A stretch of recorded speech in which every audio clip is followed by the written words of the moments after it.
नमस्कार, मैं हूँ आलोक मेहता। आंखों देखा भारत। हम लोगों ने आपातकाल की चर्चा की, जिस तरह के कष्ट हुए, कैसे-कैसे हुआ, लेकिन एक सबसे बड़ा चर्चित नाम रहा संजय गांधी का।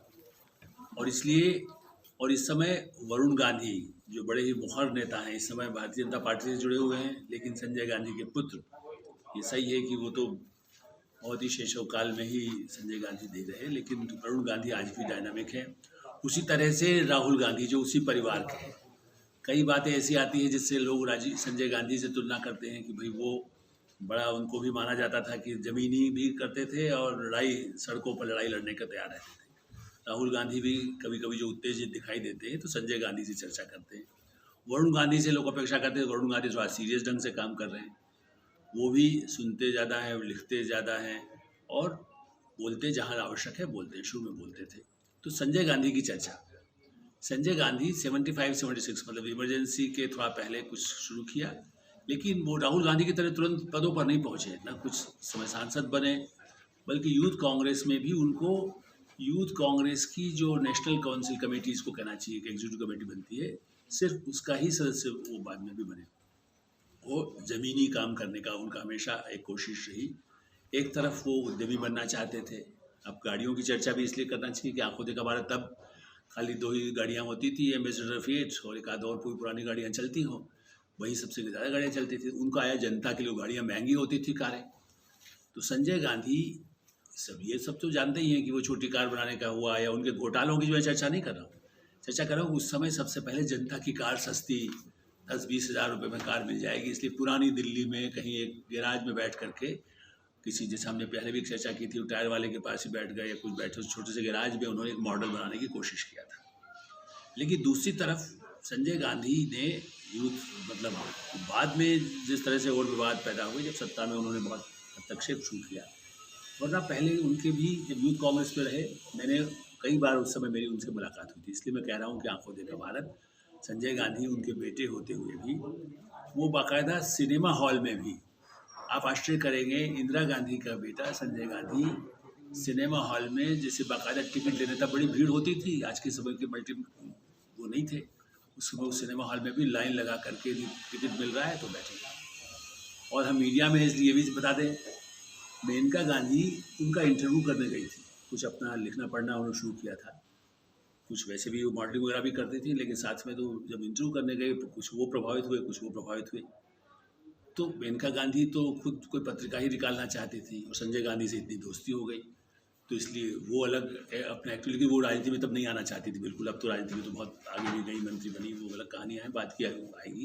लेकिन संजय गांधी ने जिस समय शुरू किया, और फिर यूथ कांग्रेस में भी अंबिका सोनी तब अध्यक्ष थे। आज जो पंजाब कांग्रेस में आप लोग देखते हैं चर्चा में कि वो संभाल रही कमान, अहमद पटेल के बाद वही प्रमुख है, जबकि वो भी आजकल पर्दे में रहती है, लेकिन उस पर्दे मतलब उस रूप में कि पृष्ठभूमि रह करके काम करना सोनिया गांधी के लिए, कांग्रेस के लिए।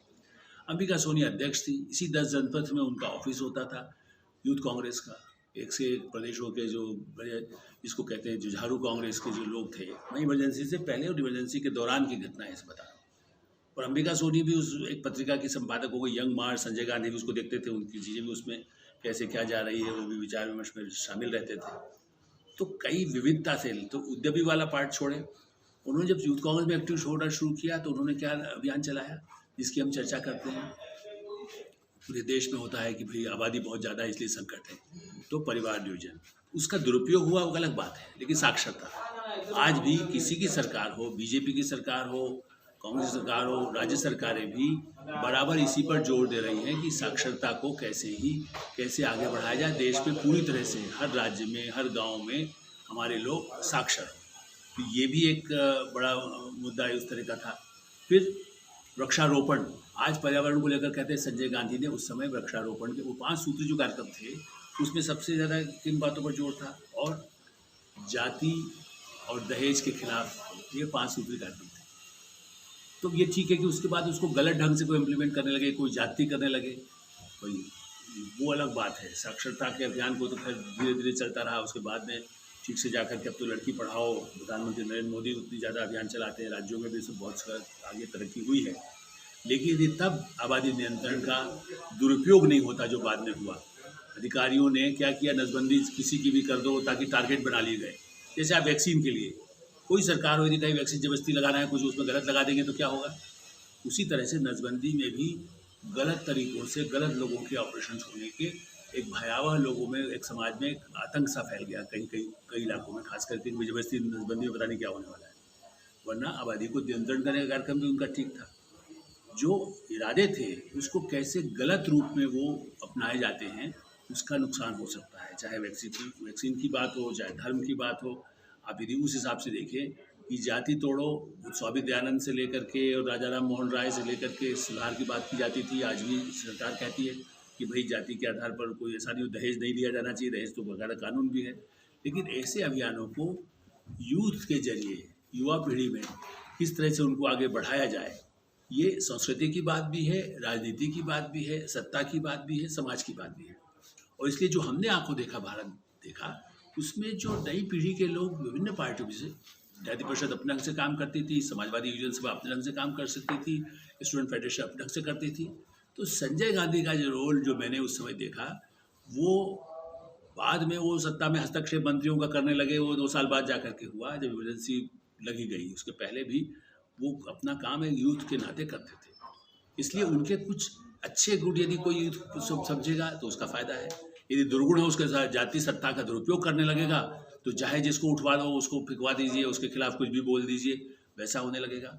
और जब हम तुलना करते हैं राहुल गांधी से भी, तो ये तो मानना ही होगा कि संजय गांधी तो सड़कों पर जेल जाना है, कहाँ जाना है, राहुल गांधी तो सबसे बचते रहे, वो तो सत्ता में ही रहे, उसके बाद जाती है। वरुण गांधी भी यदि भविष्य की तरफ देखते हैं तो किन मूल्यों को लेकर राजनीति बढ़ सकती है, जो सर आंखों देखा भारत हमने देखा, आंखों देखा संजय की राजनीति देखी, उसके जो सही आधार हैं उनको आज भी आगे बढ़ाने की ज़रूरत महसूस हो सकती है। और जो गलतियां हैं, परिवार के लिए आज भी सब जगह कहा जाता है ना, ज़्यादा बच्चे होंगे तो पढ़ाएंगे कैसे, ये ज्ञान को आगे बढ़ाने के दायित्व राजनीतिक दल, उनके यूथ संगठनों का भी है, ऐसा हम मानते हैं। धन्यवाद, नमस्कार। आपको आंखों देखा भारत कैसा लग रहा है, आप अपनी प्रतिक्रिया अवश्य भेजिए। अगर आपको हमारा ये वीडियो पसंद आया हो तो वीडियो को लाइक करें और चैनल को सब्सक्राइब करें, और हाँ, बेल आइकन को दबाना ना भूलें ताकि आप तक वीडियो का नोटिफिकेशन पहुंचता रहे। देश और दुनिया की तमाम खबरों के लिए देखते रहिए इंडिया न्यूज़ नेशनल।